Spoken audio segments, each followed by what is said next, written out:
Hello আসসালামু আলাইকুম, আশা করি সবাই ভালো আছেন। তো আমি আজকে চলে আসছি বেড়িবাঁধে বোটগুলাতে। তো এই তো আসার পরে 100 টাকা দিয়ে আমরা টিকিট নিয়ে নিয়েছি। কিন্তু এখানে টিকিট এক একজনের 70 করে, আমাদের জন্য 50 করে, কারণ আমরা রেগুলার কাস্টমার, তাই আমাদের থেকে কম নেয়। কিন্তু আপনারা যারা উঠেন নাই কখনো, তাদের থেকে একটু বেশি টাকা নেবে।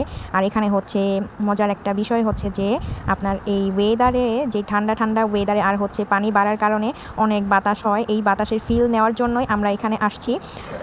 মানে অনেক শান্তির বাতাস।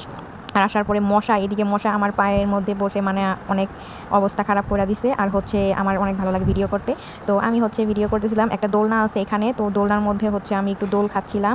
আর কথা যে দোলার মধ্যে দোল খেতে খেতে আমাদের আরেকটা বোট ছিল, কিন্তু ওই ভাইয়াটা বোট নিয়ে কই জানি হারিয়ে গেছে, আর তার দেখা পাইনি। প্রতিদিন আসি, তার খোঁজ নেই, কিন্তু কেউ বলতে পারে না কোথায় গেছে, তার বোট কোথায় গেছে। আর কয়দিন আগে যেই বোটটা দেখালাম ওইটা হইতাছে 1-2 দিনের জন্য আসছিল বেড়াইতে, আবার চলে গেছে। তো আমি একটু ভিডিও করে নিচ্ছি এই দোলনার মধ্যে যখন আমি দোল খাচ্ছিলাম, অনেক ভালো লাগতেছিল।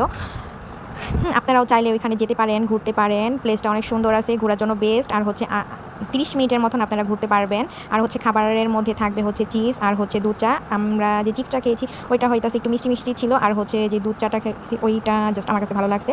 তো আমি এখানে ভিডিও করতেই আসি, মানে এত সুন্দর বাতাস, এর মধ্যে একটা পিচ্ছি আসছে, আমি বলতেছি যে সরো সরো এখান থেকে। আর এই ভাইয়াটা তো মানে অবুজের মতন করছে, কি আর বলার মতন কিছু নাই। কিন্তু তারপরে আমার দোল খেতেই হবে। দোল খেতে খেতে মানে বাতাস উপভোগ করতেছি। আপনারাও চাইলে আসতে পারেন, ঘুরতে পারেন। মানে অনেক সুন্দর ওয়েদার, ঘুরতে অনেক মজা। আর এখানে অনেক মানুষ আসে, প্রতিদিনই ভিড় থাকে এই বোটে, কারণ এখানে একটাই বোট এখন। হ্যাঁ, এখানে যদি আপনারা আসতে চান তাহলে আসতে পারেন। আর এই আপুটাও ব্যাককলের মতন, মানে কি আর করবো, সবগুলা ব্যাককল এক একটা। আমার ভিডিওর সামনে দিয়ে আমার ভিডিওটা নষ্ট করে দিছে ব্যাককলগুলি, সব ব্যাককল, কোনো বুদ্ধি নাই। এই তো তারপর আমার ভিডিও করতেই হবে, ভিডিও না করলে চলবে না। এখানে অনেক মানুষ, একটু পরে ভিড় হয়ে যাবে, কিন্তু আমাদের ওঠার আগে যারা উঠছিল অনেক ভিড় ছিল। আর আমরা যখন উঠেছি তখন হইতেছে একটু ভিড় কম ছিল। তো যাই হোক, আমার কাছে অনেক ভালো লাগছে। কিন্তু মশার যেই কামড়, এই কামড় তো উপভোগ করতেই হবে। এখন মশার কামড়, আমার পাটা সব লাল হয়ে গেছে, কিন্তু যাক, সমস্যা নাইকা।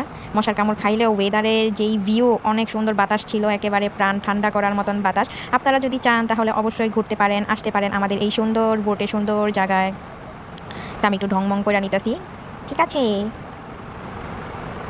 কি দেখেন কত সুন্দর ভিউ, লাইটের কারণে এখানে মানে জিনিসটা বোঝা যাচ্ছে না, কিন্তু অনেক সুন্দর। আর এই যে দেখেন, একটু নেল পালিশ করছি, এই জন্য কত ঢং করতেছি। আমার কাজই তো ঢং করা, আর কি।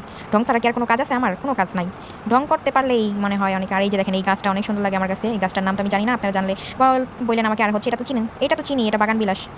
তো কি আর, আপনারা যদি আসতে চান তাহলে আসেন। আর ওই যে চাঁদ মামা যে চাঁদের আলো দিছে, এই চাঁদের আলোতে ঝলমল করতেছে সব কিছু। ঠিক আছে, ঠিক আছে, আপনারা আইসেন, ঠিক আছে, এসে ঘুরে যায়েন। আর একটু লাইক কমেন্ট শেয়ার করে দিয়েন, ঠিক আছে? বলেন তো আমি কার সাথে কথা বলতেছি, কে কে বলতে পারবেন? বলতে পারলে গিফট আছে, ঠিক আছে?